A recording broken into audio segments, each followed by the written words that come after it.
Bismillahirrahmanirrahim.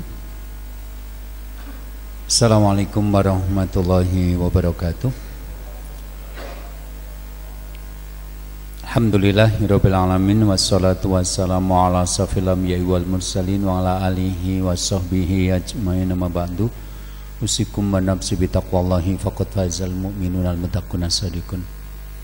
Jamaah yang dimuliakan Allah, alhamdulillah pada malam hari ini kita kembali dipertemukan Allah di kajian keluarga sakinah setelah kemarin libur beberapa kali. Mudah-mudahan kedepannya kita bisa istiqomah dan dilancarkan Allah sehingga kajian-kajian offline lebih banyak, karena bagaimanapun antara online dan offline itu berbeda rasa yang kita dapatkan, sedangkan mempelajari Islam bukan hanya mempelajarinya sebagai ilmu, tapi juga mencari energi untuk menggerakkan hati kita agar lebih bersih, lebih ikhlas dan lebih tunduk kepada Allah Subhanahu wa taala. Kita akan melanjutkan materi utama kita, yaitu visi dan misi pernikahan.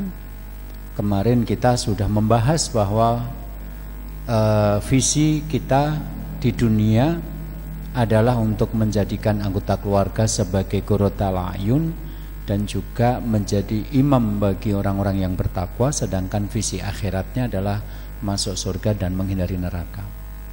Adapun misi, yaitu aktivitas yang kita lakukan setiap hari untuk meraih visi, ada 5, yang kemarin kita sudah bahas 4. Yang pertama, memiliki anak yang soleh.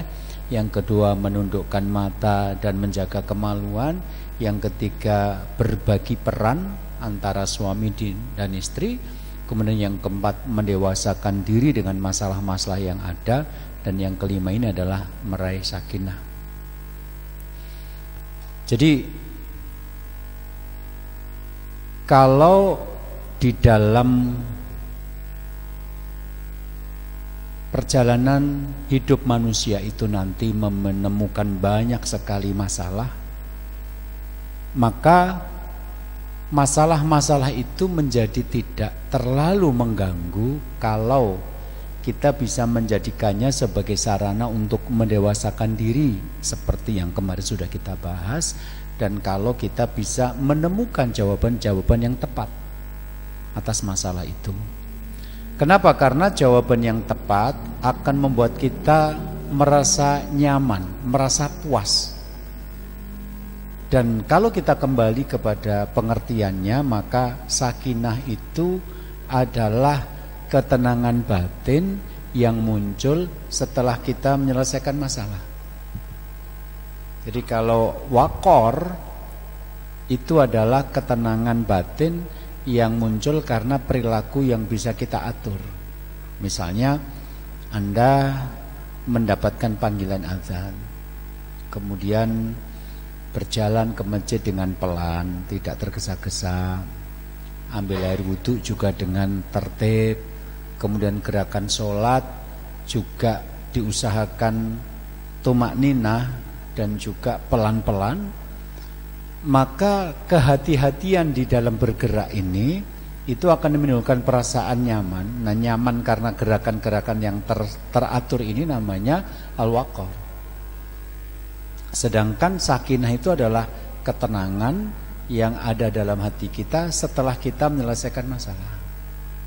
Misalnya Anda mendapatkan surat tagihan dari sekolah untuk membayar biaya sekolah. Kondisi sedang pandemi.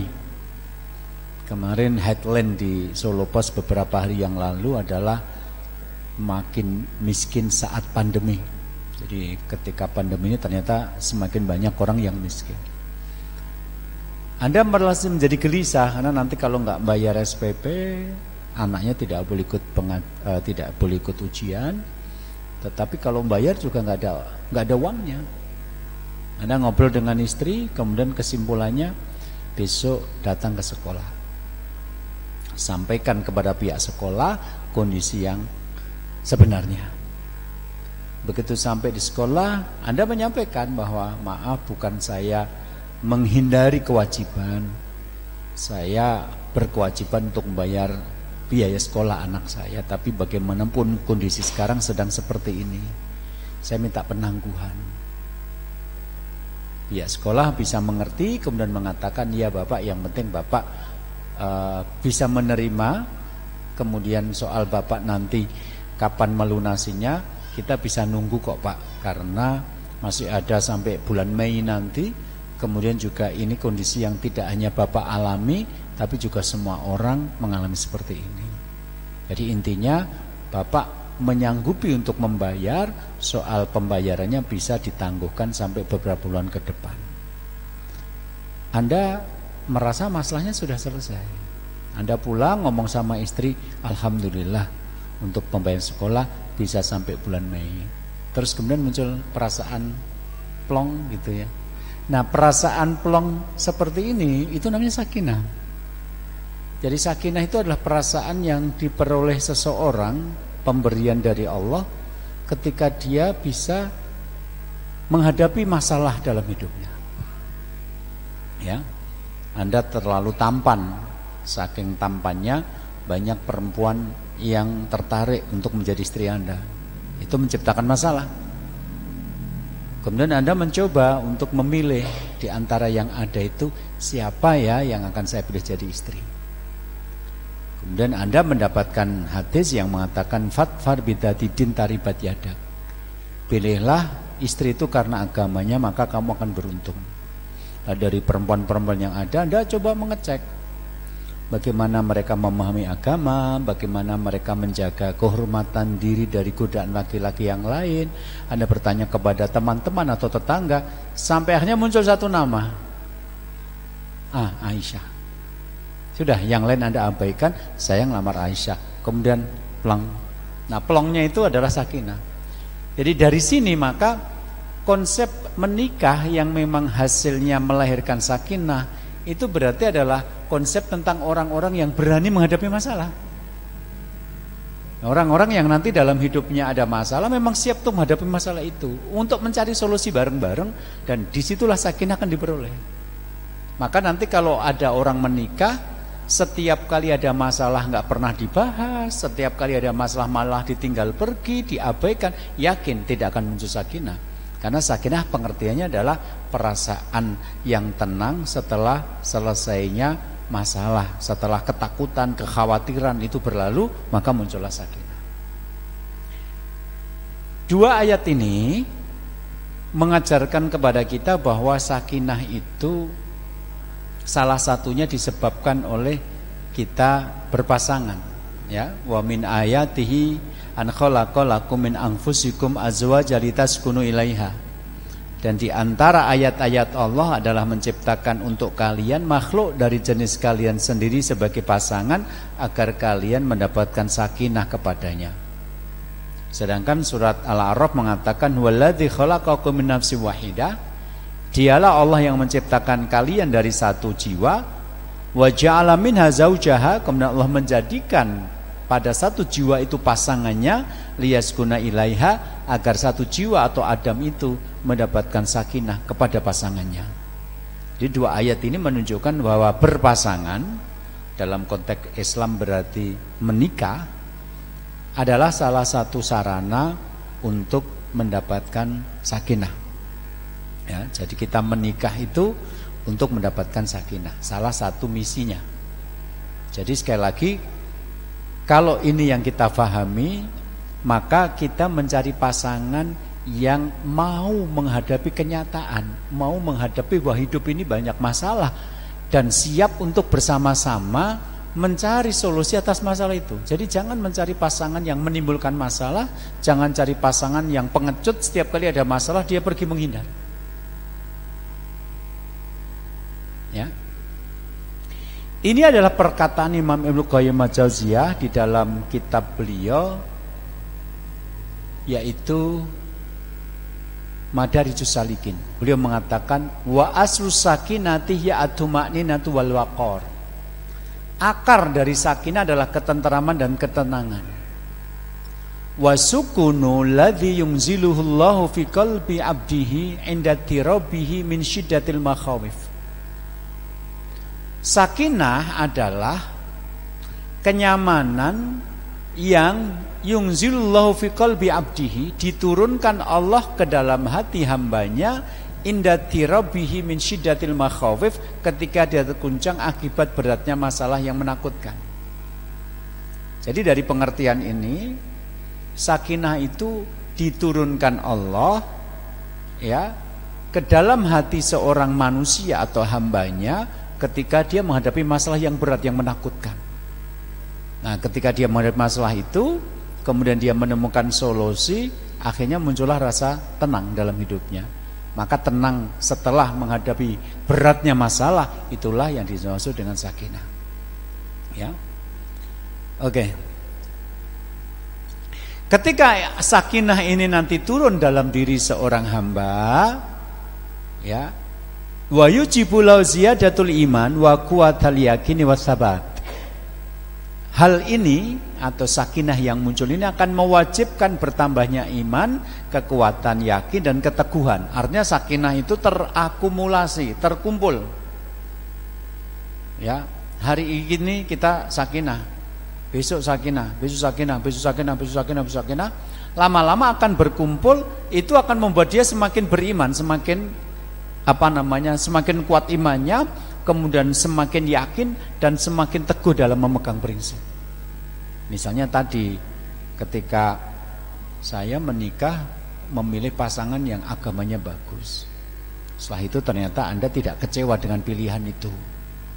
Ya, setelah itu Anda menyekolahkan anak agar anak menjadi anak yang soleh, bukan sekedar pinter jadi sarjana tapi tidak soleh, dan anak Anda jadi soleh, dan Anda yakin itu.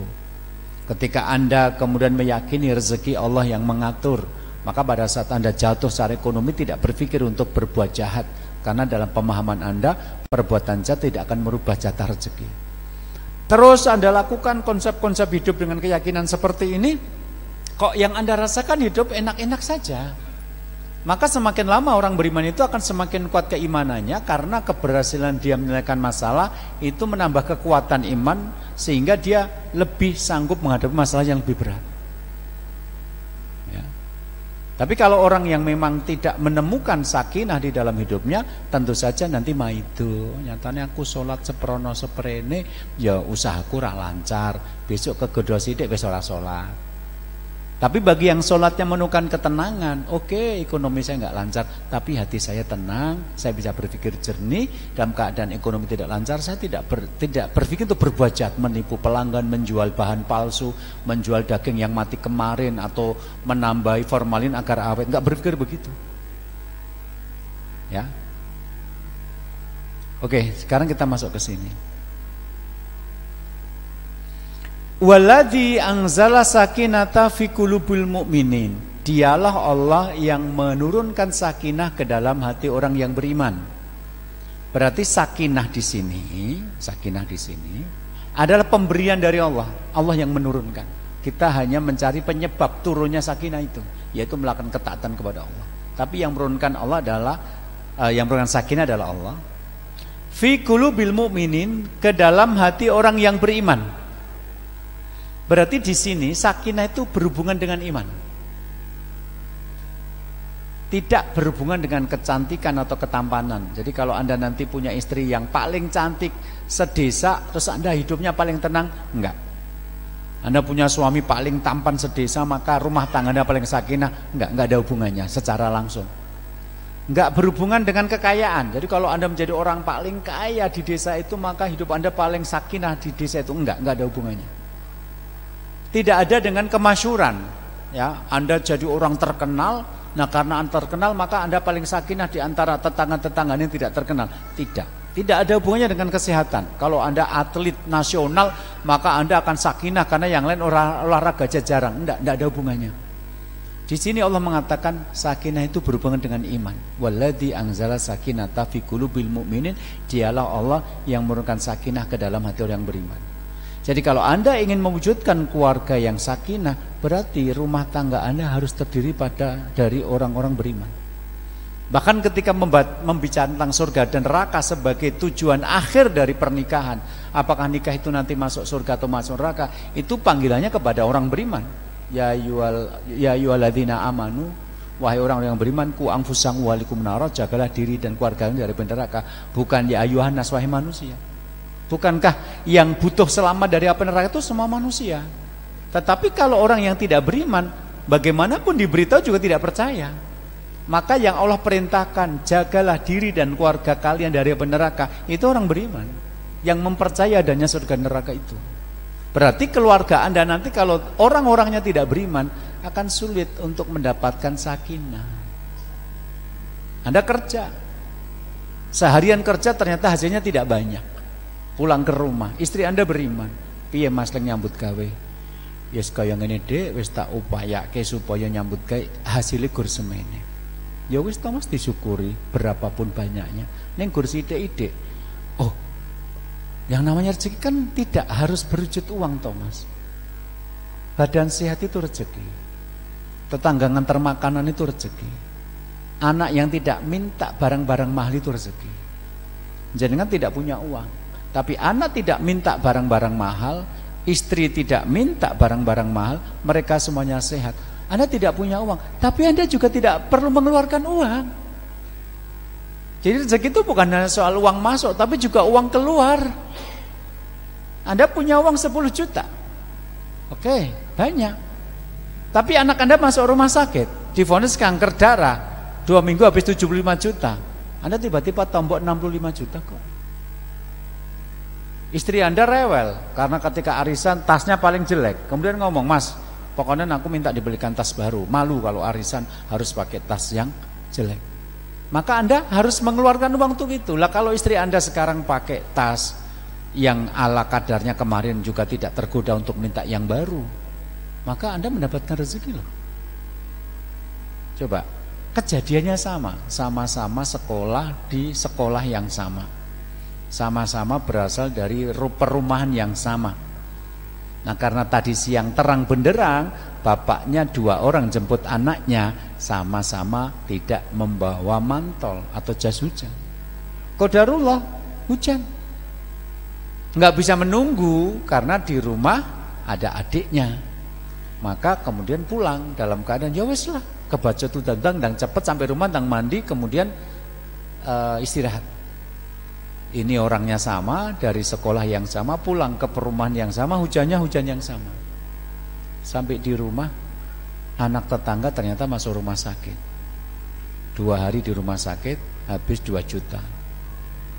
Anak Anda ternyata cuma Anda ambilkan minyak kayu putih segini, belinya berapa? 10.000. Anda pakai cuma beberapa tetes, kemudian Anda usap-usapkan di perutnya, seluruh tubuhnya, dia kemudian istirahat, besok bisa sekolah lagi.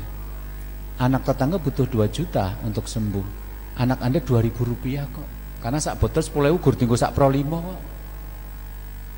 Itu cara Allah ngatur rezeki. Kalau Anda punya istri yang orang yang beriman mengatakan, yo rezeki kan bukan hanya uang Thomas ya, badan sehat, anak yang tidak minta barang mahal, karena anak-anak kadang-kadang minta barang karena teman-temannya punya.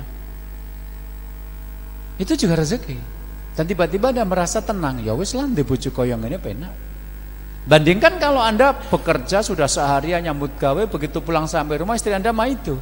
Jadi saya nyambut gawe apa ora to? Sedina bengkel metu kok omah entuk gur semene.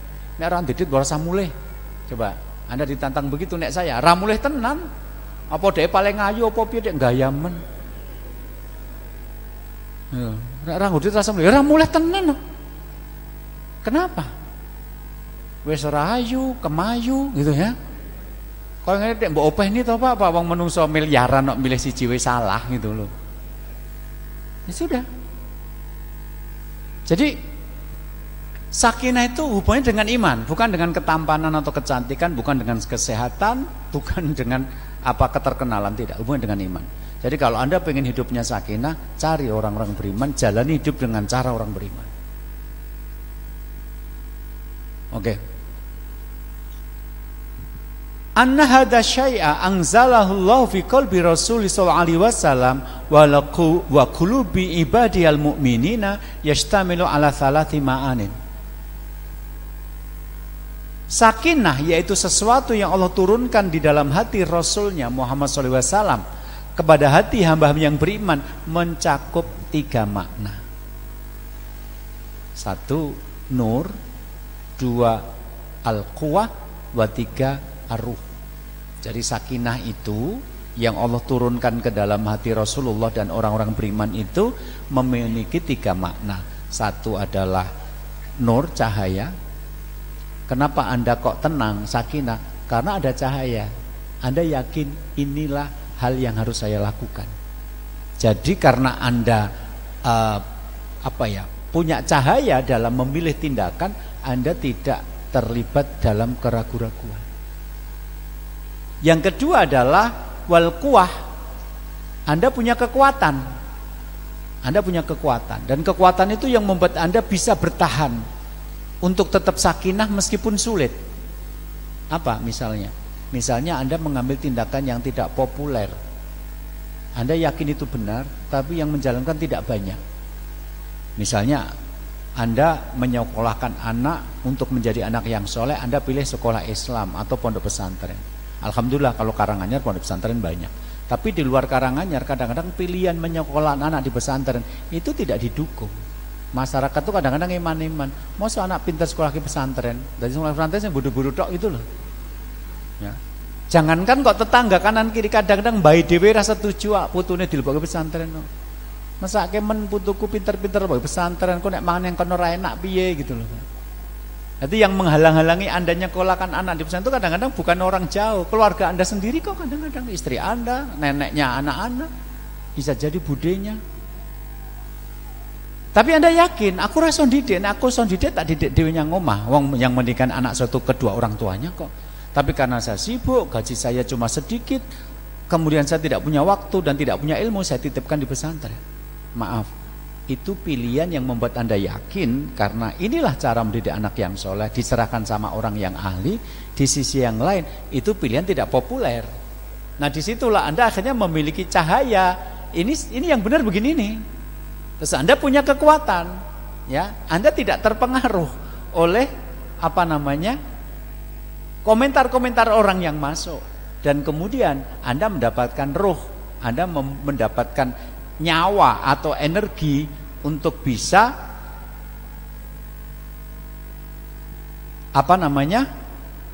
bisa mengalahkan hawa nafsu. Nah karena itu maka sakinah ini nanti kalau sudah sampai ke dalam hati kita, ya kita tuh tenang, teguh memegang prinsip apapun kata orang. Lha wong sing ngomong kuwi ra mudeng. Kan ada orang-orang sing ra mudeng ning sok-sok mudeng itu ada. Jadi orang mudeng ning rumangsa mudeng itu eneng, Pak. Ya. Misalnya ketika membahas tentang Aisyah yang dinikahi oleh Rasulullah. Kan sekarang muncul istilah pedofili, orang tua yang seneng anak kecil. Kemudian tiba-tiba mereka mengatakan, mesake ya Aisyah waktu dinikahi Rasulullah tinggal satu rumah umurnya lagi 9 tahun, kayak Rasulullah wis 50 tahun. Itu pedofili, itu kelainan seksual. Padahal istilah pedofili baru muncul 100-200 tahun terakhir ini. Sedangkan kejadian nikahnya Aisyah dengan Rasulullah sudah 1400 tahun yang lalu. Padahal maaf, mereka adalah kaum yang ada di padang pasir, bukan di Indonesia yang subur makmur. Kenapa? Di tengah padang pasir itu perempuan harus disiapkan untuk matang secara lebih cepat. Maka pada waktu itu masyarakat menganggap normal kalau umur 9 tahun menikah itu normal, nggak ada masalah. Abu Bakar saya yakin juga tidak akan setuju kalau Aisyah putri tercintanya dinikahi oleh Muhammad kalau itu hanya menjadi objek pelampiasan seksual. Saya yakin Abu Bakar tidak setuju. Dan yang terakhir, kalau betul-betul Aisyah menderita, tentu dia akan stres, gila, mungkin bunuh diri. Lah yang sampai ketika ke kita itu Aisyah itu tersenyum-senyum, ketawa-ketawa, bercanda-canda dengan Rasulullah kok. Tiba-tiba sekarang ada orang ngomong, aku nggak setuju Nabi menikah dengan Aisyah masih kecil pedofili. Kamu itu pura-pura mengasihani Aisyah. Aisyah aja nggak butuh kasihani kamu, nggak butuh pengasihan dari kamu, nggak butuh. Aisyah bahagia dengan pernikahan dengan Rasulullah. Kamu aja belum punya suami, sok-sokan merasa lebih bahagia dari Aisyah. Jadi banyak orang-orang itu menghukumi kejadian 1400 tahun dengan cara pandang sekarang yang jelas jauh berbeda. Saiki 20 tahun lho, ratu kok kejajan karo wong tuane nangis, tuku handphone ratu kok ke rong dina ra metu kamar gitu loh. Dulu 10 tahun Ummu Aiman itu sudah ngomong Muhammad. Jangan dibandingkan dengan cara pandang sekarang. Cara pandang sekarang banyak sudah didistorsi oleh orang-orang non-Islam. Yang jelas Aisyah itu tidak stres, tidak bunuh diri, apalagi gila, enggak. Aisyah bahagia. Jadi jangan sok-sokan. Sementara budaya barat sendiri, sebenarnya orang menikah dengan perempuan-perempuan berumur muda itu baru kemarin-kemarin. Belum ada 100 tahun juga ada beberapa tokoh selain tokoh-tokoh agama yang ternyata menikah dengan perempuan-perempuan berusia belia dan tidak ada masalah. Tapi kenapa ketika itu Islam menjadi masalah? Kan karena mereka memang memusuhi Islam. Jadi harusnya memandang pada sudut pandang budaya saat itu, bukan sekarang. Nenek saya menikah umur 11 tahun enggak masalah, anaknya telulas sehat walafiat, meninggal umur 80 tahun lebih kok. Enggak ada masalah. Itu yang saya katakan tadi, kita memahami persoalan itu kalau sudah muncul sakinah, maka apa komentar orang bukan urusan saya. Wong saya yakin dengan apa yang saya lakukan ini kok. Maka dalam sakinah itu mengandung nur, mengandung cahaya, kemudian mengandung kuwah atau kekuatan, dan mengandung ruh. Oke, sekarang kita lanjutkan dulu. Kenapa menjadi orang yang beriman? Kenapa menjadi orang yang beriman itu nanti akan menjadikan hidupnya menjadi tenang atau sakinah? Yang pertama, iman itu al-aqdu, ikatan. Nah, yang diikat adalah hati dan perasaan. Jadi orang beriman itu adalah menemukan ikatan untuk hati dan perasaannya dalam menyikapi persoalan. Jadi hati ini kita taleni gen ora mlayu nyang dindi. Contoh begini. Anda punya masalah yang sangat berat. Saking beratnya Anda hampir gila, bahkan mungkin berniat bunuh diri. Saking beratnya masalah itu. Tiba-tiba Anda datang ke pengajian, kemudian ustadz di pengajian itu mengutip firman Allah, la yukallifullahu nafsan illa wus'aha. Sesungguhnya Allah tidak akan memberikan beban kepada manusia di luar kesanggupannya. Itu mengikat hati Anda. Oh, berarti nek eneng masalah saabot-abote aku tetap kuat ngelakoni, sebab Allah tidak memberikan beban di luar kesanggupanku. Itu janji Allah dalam Al-Quran. Allah tidak akan memberikan beban di luar kesanggupan manusia. Itu mengikat Anda. Orang yang tidak beriman tidak punya ikatan seperti itu.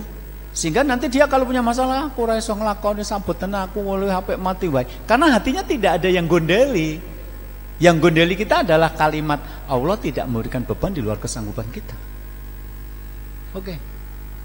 Terus Anda bayangke, sok nek aku tambah tua, ke aku duwe anak cilik, umurku wis 20 tahun, anakku JSD, kayak susun awake butuh biaya, aku wis mati, kayak terus piye nasibe anakku gitu loh. Anda akhirnya kan terongrong oleh pemikiran seperti itu, akhirnya Anda tidak sakinah. Oke. Tiba-tiba Anda mendapatkan pengajian apa? Apa yang menjadi takdirmu tidak akan lepas dari dirimu, dan apa yang bukan takdirmu tidak akan menimpa dirimu. Jadi salah satu poin iman kepada takdir itu adalah apa yang menjadi bagian kita tetap akan menjadi bagian kita, bagaimanapun kita menghindarinya.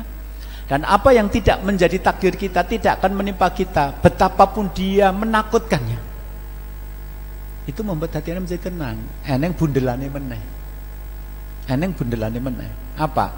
Berarti saya tidak perlu takut, karena apapun yang Allah takdirkan itu sudah ditulis di Lauh Mahfuz, dan apa yang memang menjadi takdir saya akan menimpa saya. Saya tidak akan bisa menghindarinya, dan apapun yang tidak menjadi takdir saya tidak akan menjadi takdir saya, bagaimanapun saya takut kepadanya. Itu membuat Anda menjadi tenang. Terus Anda melakukan amal soleh. Kok ndelalah orang yang gua ngerti? Ya. Itu di kampung-kampung kalau ada orang yang ikut Idul Kurban, sebelum sholat disebutkan nama-nama yang korban. Kok nama dia lupa, itu protes. Mendatangi panitia, kok jeneng kurat disebut toh Mas? Tapi karena Anda diikat, Allah Maha melihat apa yang kamu lakukan, Allah membalasi setiap kebaikanmu dharoh per dharoh dengan kebaikan, maka Anda menjadi tenang. Jadi orang beriman itu menjadi tenang karena dia menemukan ikatan hati dan perasaannya. Anda ngelamar perempuan yang Anda cintai, kemudian ditolak. Anda mengatakan, ya sudah, berarti memang dia bukan takdir jodoh saya. Tapi orang yang tidak punya ikatan tentang takdir jodoh, begitu dia melamar ditolak, dia langsung ngerantes. Ya, apa artinya hidupku tanpa dirimu di sisiku? Ya, pengennya gurmati, baik. Soalnya apa? Dia merasa hidupnya tidak berguna kalau tidak menikahi orang ini. Padahal bagi orang yang tahu, ya Allah, nah Muhammad itu sebelum jadi nabi juga mencintai seorang perempuan namanya Fakhita, dan ketika melamar ternyata ditolak karena Fakhita sudah terlanjur dijodohkan dengan laki-laki yang lain. Jadi Muhammad tidak menikah dengan orang yang dicintai. Ya nggak apa-apa kok. Jadi semakin banyak Anda mengenal Islam, semakin banyak yang masuk ke dalam hati Anda, mengikat Anda. Dan itu akan membuat Anda menjadi tenang. Karena apa? Hidup sudah berdasarkan pijakan yang jelas, ikatan yang jelas. Semakin Anda tidak punya ikatan, Anda semakin bingung. Karena akan diserang oleh keraguan-keraguan. Ini benar apa? Ini benar. Apalagi Anda nanya kepada banyak orang, ternyata jawabannya beda-beda semua. Anda tambah bingung. Nah, setelah menemukan ikatan hati dan perasaan, iman itu akan menemukan pijakan kebenaran. Atine wis diikat, terus kowe kudu tumindak piye. Nah, ketika orang tahu apa yang saya lakukan secara hukum agama, ya, jadi misalnya begini, aku arep nikah, sing tak butuhke sapa? Nek dia laki-laki, berarti imam menuju surga. Angfusakum walikum naro, jagalah dirimu dan keluargamu dari api neraka. Berarti menikah itu menemukan suami yang bisa memimpin aku ke surga. Titik. Tapi karena taat kepada suami itu nanti iman juga naik turun, maka saya pilih suami yang akhlaknya baik, agar dia tidak semena-mena dan dolim kepada istri. Kemudian Anda menemukan hadis Nabi, jika datang kepadamu laki-laki yang agama dan akhlaknya baik, nikahkanlah. Berarti Anda kemudian fokus, saya mencari suami, satu, urusannya agamanya kuat karena ini urusan surga neraka. Dua, saya butuh suami akhlaknya baik agar kata-katanya atau perbuatannya tidak menyakiti hati saya. Dan begitu Anda menemukan laki-laki seperti ini, berdasarkan pijakan bernama hadis Nabi tadi, jika datang kepadamu laki-laki yang agama dan akhlaknya baik tadi, Anda kemudian menemukan ketenangan. Terus setelah itu Anda menemukan pijakan, laku kudu piye? Ya posisi saya sebagai istri, berarti saya mentaati suami selama tidak maksiat kepada Allah, saya melayani suami agar dia betah di rumah, saya didik anak-anak saya nanti kalau anak-anak sudah lahir akan jadi anak yang soleh. Jadi Anda menemukan pijakan untuk menentukan sikap, setelah itu Anda tidak bingung harus berbuat apa, karena syariat menunjukkan yang harus Anda lakukan. Itu rahasia kenapa menjadi orang beriman harusnya menjadi orang yang tenang. Kalau berhubungan dengan yang menyenangkan dia bersyukur, kalau berhubungan dengan tidak menyenangkan dia bersabar. Jadi orang beriman itu tidak akan kebingungan dalam hidup karena tahu harus berbuat apa. Nah, kok aku usahaku bangkrut, ya sok sabar. Kok usahaku malah dadi apa-apa dadi duit, ya banyak-banyak syukur gitu loh. Jadi orang yang tidak punya pegangan itu akhirnya hidupnya akan dicekam oleh perasaan takut. Ya sudah sholat, tapi dibayang-bayangi oleh ketakutan. Mengko nek anakmu wis gede, waya butuh biaya sekolah, terus kowe wis tuwa ra iso kerja, engko piye jal? Wedi akhirnya piye malah dadi bingung sendiri. Padahal kalau dia yakin rezeki tidak kurang-kurang caranya. Loh, sekarang baru saja terjadi Tuban. Wong melarat langsung duit miliaran. Baru tuku mobil apik-apik bagi nabrak kabeh wong ra iso numpak mobil. Nilainya miliaran, bukan sekedar jutaan atau ratusan juta. Nek Allah sudah ngasih rezeki, siapa yang bisa menolak? Ataupun kalau Anda tidak kasih rezeki, rezekinya bisa bermakna apa? Sekolah gratis. Sekarang kan banyak pesantren-pesantren yang gratis. Di situ diajari untuk hafid Quran. Anda dapat anak hafid Quran, tapi Anda tidak bayar banyak kok. Di situ lembaga pendidikan yang gratis. Jadi nggak usah takut gitu loh. Allah sudah menjamin. Yang Anda takutkan itu kalau sampai Anda malah salah paham kepada Allah.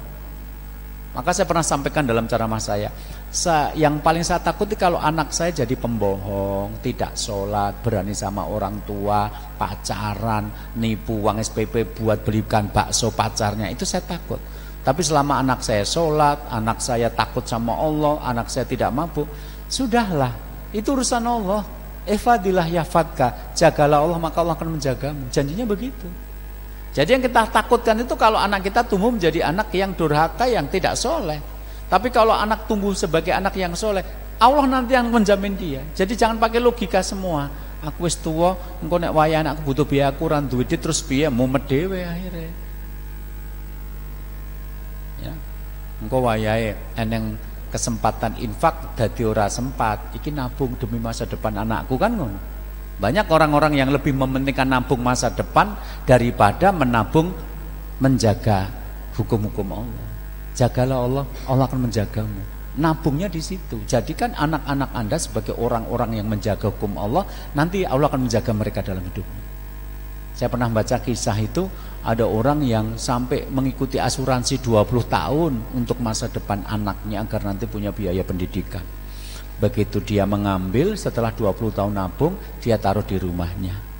Qadarullah malam itu banjir dan paginya dia temukan uangnya sudah hanyut. Sing nabung 20 tahun hilang nek Allah menghendakinya. Ya. Maka jika orang tidak punya komitmen atau tidak punya pegangan, dia akan merasakan ketenangan yang datang dan pergi karena pijakannya tidak kuat. Kowe marem, yakin sesuk arep nikah karo kuwi, yakin. Lah ngopo? Wonge ayu tenan, wonge tak rewangi gelut karo cah STM sebelah kok. Pas itu Anda yakin banget. Pas itu Anda yakin banget. Dan saya punya teman yang seperti itu. Duwe bojo hasil dari gelut gitu loh. Hasil dari gelut. Ya, ternyata dia menjalani pernikahan, akhirnya dia hijrah. Dulunya dia orang tidak genah, tapi karena tidak genah itu malah golek duit gampang, wong ora nang halal nang haram. Sekarang begitu hijrah, saya ketemu sedina wae angel. Akhirnya apa? Istrinya tidak mau ikut hijrah. Akhirnya istrinya selingkuh. Dengan siapa? Dengan lawannya waktu geledal dulu gitu loh. Jadi orang yang tenangnya itu bukan dengan pijakan Quran hadis, itu tenangnya hanya ketika itu. Nanti berapa hari kemudian dia akan berubah. Karena itu orang yang memiliki iman akan menemukan ikatan hati dan perasaan dan tidak bingung karena punya pijakan kebenaran. Oke. Dan karena itulah maka rumah tangga membangun sakinah berarti menemukan pasangan yang memahami konsep-konsep seperti ini. Nah, berarti pembahasan kita tentang misi pernikahan sudah selesai. Jadi satu, misinya orang menikah itu untuk mendapatkan anak soleh. Otomatis kita mencari pasangan yang siap jadi bapak dan siap jadi ibu. Dan kita punya ilmu tentang mendidik anak. Misi yang kedua menikah itu adalah untuk menjaga kemaluan dan menundukkan pandangan. Maka kenali calon pasangan Anda, karena kalau sudah memilih dia, sebisa mungkin jangan melihat yang lain. Akan selalu ada yang lebih ganteng dari suami Anda, akan selalu ada yang lebih cantik daripada istri Anda. Kalau Anda tidak ingin menghentikan pandangan mata, ya rasa menikah. Karena menikah berarti mengakhiri petualangan itu agar berpindah fase. Golek bojo wis rampung, saiki fasenya apa? Golek duit, bangun omah, nyekolahke anak, didik anak, siap-siap mati. Ora wiwit kono arep saiki ya urusan gur wedokan ora rampung-rampung gitu loh. Hidupmu muter di tempat yang tidak jelas, kamu jatuh pada pusaran air. Harusnya hidup itu bertahap. Ini saatnya belajar. Ini saatnya mencari kerja, ini saatnya menemukan pasangan, ini saatnya memperoleh anak-anak, ini saatnya mendidik mereka, ini saatnya membiayai sekolah mereka, ini saatnya membangun rumah, ini saatnya menyiapkan amal soleh untuk akhirat. Hidup itu jalan, bukan muter-muter di situ. Yang ketiga, nikah itu untuk berbagi peran. Jadi nanti apa yang dilakukan laki-laki dan perempuan itu berbeda dalam pernikahan. Kemudian yang keempat, nikah itu untuk menghadapi masalah, mendewasakan diri dengan masalah-masalah yang ada. Kemudian yang terakhir, nikah itu untuk mendapatkan sakinah. Karena akan banyak masalah dalam kehidupan, dan bersama dengan pasangan yang tepat kita akan mendapatkan ketenangan. Karena apa? Berhasil menyelesaikan masalah. Jadi sakinah itu didapatkan setelah kita berhasil menyelesaikan masalah. Berarti orang menikah untuk sakinah adalah orang yang siap menghadapi masalah. Maka Anda perlu pasangan yang mau belajar agama, karena cara menyelesaikan masalah yang paling baik adalah masalah-masalah, solusi-solusi agama. Nek gur wong nek wis kerja, duwe gaji punjul saka UMR, nikah, wis biasanya setelah itu ndak mau belajar lagi, Pak. Mayoritas tetangga-tetangga kita, teman-teman kita, nek wis kerja duwe duit oke, terus kemudian nikah, wis usane gur tekan ngomah kok nek ra nonton TV, nonton bal-balan, olahraga, terus kesel istirahat sesuk kerja meneh gitu aja.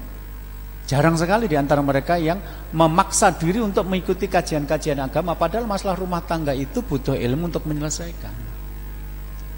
Jadi Anda kriterianya begitu nanti, mencari pasangan yang siap menghadapi masalah, bukan menghindari masalah, dan mencari pasangan yang mau belajar agama, karena menyelesaikan masalah untuk sakinah itu butuh ilmu agama. Ini untuk materi kita pada malam hari ini. Sebelum saya mengakhiri, mungkin ada yang mau ditanyakan, saya persilahkan. Ada 12 enggak? Oh ada, silahkan dikumpulkan. Oke, itu kajian kita pada malam hari ini. Mudah-mudahan bermanfaat, dan saya minta maaf kalau ada hal yang kurang berkenan. Assalamualaikum warahmatullahi wabarakatuh.